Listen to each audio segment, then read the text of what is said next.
પરમ કૃપાળુ દેવ શ્રીમદ રાજચંદજીના 10 બોલ. 1. સ્વદ્રવ્ય અન્ય દ્રવ્ય ભિન્ન ભિન્ન જુઓ. 2. સ્વદ્રવ્યના રક્ષક ત્વરાથી થાઓ. 3.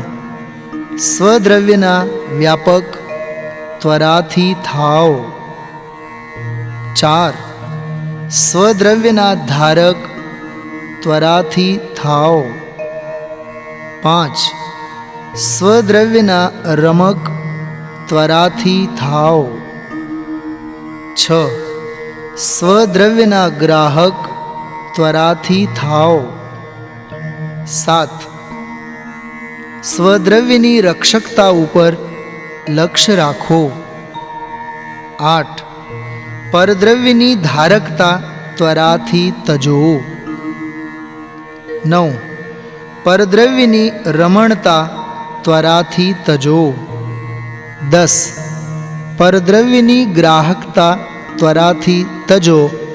પરભાવથી વિરક્ત થા.